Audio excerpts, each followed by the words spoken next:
ocean people! Welcome back to Brent Durand Underwater. This video is going to share some autofocus tips when you're shooting underwater photos for macro and for wide angle. So this video is a bit of a continuation from our autofocus video a couple weeks ago, talking about everything you need to know in autofocus for underwater photography. Today we're going to focus more on applying that knowledge with some tips in very specific shooting situations. So thank you to everyone who left comments in the last video with questions and suggestions for this video and tips. So I think we'll cover most of those questions, hopefully a lot more information, and all of that with the idea that you'll get out there and capture some better photos and sharper photos.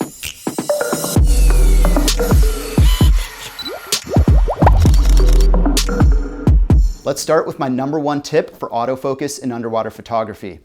That tip is to look for areas of contrast to help you achieve sharp focus. The reason for this is that as we descend in the water column, we lose a lot of sunlight, a lot of light and shadows, and we get this monotone blue or monotone green type coloring in the water. If we have any trouble focusing, whether we're down focusing for macro in the shadows of a crevice or a ledge, or we're shooting into the sun on a wide angle scene, what we can do is look towards areas of contrast to help coach our camera into achieving focus.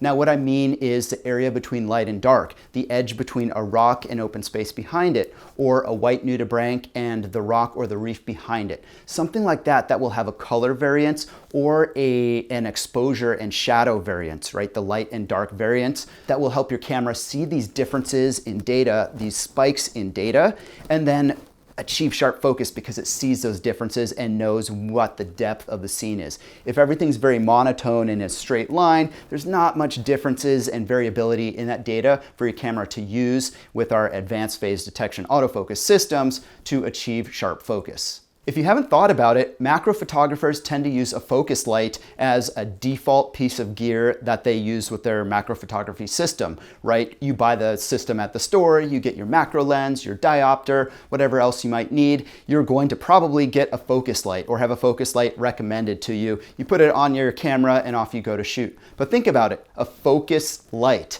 The light provides light onto the subject in the scene, which provides great color, great contrast, and that helps your camera autofocus system focus right away. If you take your camera into a really dark area and don't use that focus light, you're going to have these challenges in focus. So that is why you bring that light from macro, where you need that extra boost to create that contrast to help your camera focus. As long as we're talking macro, let's discuss two other challenges that a lot of new macro photographers will have when they start shooting. I'll pick up my diopter here. Let's pretend that this is my macro lens. The first challenge is minimum focus distance. The minimum focus distance is the minimum distance that your lens will achieve sharp focus. If you move the lens close to the subject within that minimum focus distance, then the camera will not be able to achieve sharp focus. The autofocus system will not work, and that little box you see that lights blue or green to show sharp focus will never do that. If you're using a single shot autofocus, you won't even be able to take the shot, as we discussed in that last autofocus video. So it's important to know what your minimum focus distance is on your lens and get as close as you can to the subject without going within that minimum focus distance. One of the ways I like to do that is I use my half depress of the shutter, right? My autofocus activation button to make sure the camera achieves focus. So here, bzz, focus. I'll move closer. Focus. I move closer. My photo's getting better. The subject's getting larger in the frame. Focus. Then I move a little closer. Camera doesn't focus. Okay, now I'm within that minimum focus distance. Let me back up a little bit. Focus. Okay, I have sharp focus. Click. There's the photo. And by doing that, I know I'm at the minimum focus distance of my lens, which is as close as I can get to the subject while still achieving sharp focus. The second macro tip, and actually very applicable since I'm holding my macro diopter, is to know the working distance of your macro diopter. What this is the range at which your camera will achieve sharp focus when using your macro diopter. Now, each macro diopter is going to be slightly different depending on the manufacturer, the amount of magnification, and even the camera you're using. But for the most part, it's the diopter itself that will determine what that focal range is going to be. So what that means is there's a sweet spot in distance from the subject at which your macro diopter will work. So let's say that the subject is right here and the sweet spot is right here for the diopter, I will be able to achieve focus within this working distance range here. Any closer, the camera will not focus. Any further away, the camera will not focus. So it's very common when starting out with macro diopters to be way back here with the subject here. You're outside of that working distance, the diopter will never focus and it will be very frustrating. What you need to do is look over your camera, see how close you are to the subject, remember what that working distance is, and then make sure you get your camera close enough so that you are operating within that working distance of the diopter. If you have a more beginner-oriented diopter, that working distance is a little bigger, so it makes the diopter a little more forgiving and easier to use. Whereas once you get more advanced diopters with more magnification, that working distance gets narrow and more challenging to use, at least until you get used to it.